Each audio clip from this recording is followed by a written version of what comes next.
नमस्कार दोस्तों, आज के इस वीडियो में हम मॉलिक्यूलर वेट यानी कि आणविक भार निकालना सीखेंगे, जो कि केमिस्ट्री में बहुत ही बेसिक है और बहुत ही इम्पोर्टेंट है। आपको ये मॉलिक्यूलर वेट निकालना आना चाहिए, ठीक है। तो आपको यहाँ पे एक टेबल दिख रहा होगा जो बना हुआ है।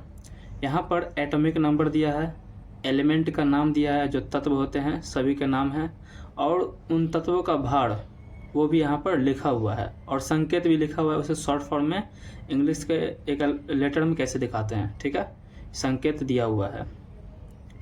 तो आपको ये याद होने चाहिए, लगभग 1 से लेकर के 20 तक, 1 से लेकर के पूरे 20 तक आपको तत्व का नाम, उसका एटॉमिक नंबर कि किस नंबर पे कौन सा तत्व आता है, और उसका एटॉमिक मास, ठीक है, उसका भार आपको याद होना चाहिए, आपको कंठस्थ होना चाहिए।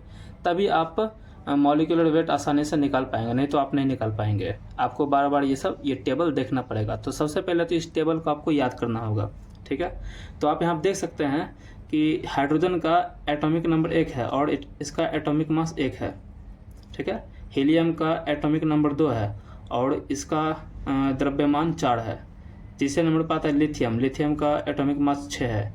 तो क्या है ना, इसमें एटॉमिक नंबर जितना होता है लगभग उसका दुगना इसका एटॉमिक मास होता है, ठीक है, लगभग दुगना होता है। जैसे ये देखिए कार्बन का एटॉमिक नंबर 6 है, तो इसका द्रव्यमान कितना हो गया, 12 हो गया। लगभग क्या होता है, दुगना होता है। तो इससे आपको याद करने में आसानी होगी, और यहाँ पे संकेत भी आप याद कर लीजिएगा, ठीक है। तो चलिए कैसे निकालते हैं आणविक भार देखते हैं। एक एग्जांपल लेते हैं, जैसे कि हम लिए C2H4।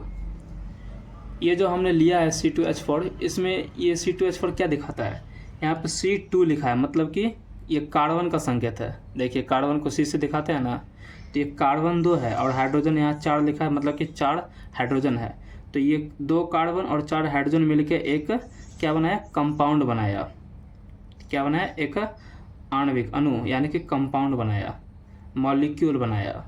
तो हमें इसका वेट निकालना है कि इन दोनों के जुड़ने पे जो मॉलिक्यूल बना है उसका वेट कितना होता है। तो क्या करेंगे, सबसे पहले देखिए कार्बन 2 दिया है, तो कार्बन के मॉलिक्यूलर वेट को 2 से गुना करेंगे। तो यहाँ पे कार्बन का मॉलिक्यूलर वेट कितना है, 12 है, तो 12 को गुना करेंगे 2 से, प्लस हाइड्रोजन 4 है, हाइड्रोजन का एटॉमिक मास कितना है, 1 है, तो 1 को गुना करेंगे 4 से, ठीक है।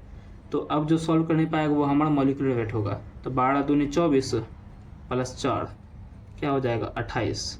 तो C2H4 का मॉलिक्यूलर वेट क्या हो गया, 28 हो गया। और मॉलिक्यूलर वेट को m से दिखाते हैं, ठीक है, 28 हो गया। एक और लेते हैं एग्जाम्पल, जैसे कि CH4। ये बहुत ही आसान है। देखिए यहाँ पे कार्बन 1 है, हाइड्रोजन 4 है, तो कार्बन का मॉलिक्यूलर वेट कितना है, 12 है, तो 12 गुने 1 प्लस हाइड्रोजन का मास होता है 1 गुने 4 है, तो 4 से गुना कर दिए, ठीक है। तो 12 प्लस 4 कितना हो गया, 16। तो CH4 का मॉलिक्यूलर वेट कितना हो गया, 16 हो गया। बहुत ही आसान है। और देखते हैं एग्जांपल लेकर के, जैसे हमारे पास है C6H12O6। यहाँ पे कार्बन 6 है, हाइड्रोजन 12 है और 6 ऑक्सीजन है। तो कार्बन का मॉलिक्यूलर वेट कितना होता है, 12, तो 12 का गुना करेंगे 6 के साथ, प्लस हाइड्रोजन 12 है, तो 12 को गुना करेंगे 1 के साथ, प्लस ऑक्सीजन कितना है, 6, तो ऑक्सीजन का मास होता है, एटॉमिक मास है 16 है, तो 16 को गुना करेंगे 6 से, क्यों, क्योंकि ऑक्सीजन 6 है, तो 16 को गुना किए 6 से। तो अब इन सभी को सॉल्व कर देते हैं। 12 6 का कितना होगा, 72 प्लस 12 प्लस ये कितना हो जाएगा,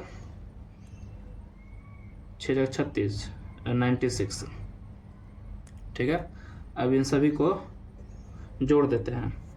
तो 6 2 8 2 10 का 0, हाथ में 1 9 1 10 9 1 10 7 17 1 18। तो इसका एटॉमिक मास कितना आ गया, मॉलिक्यूलर वेट कितना आ गया, 180।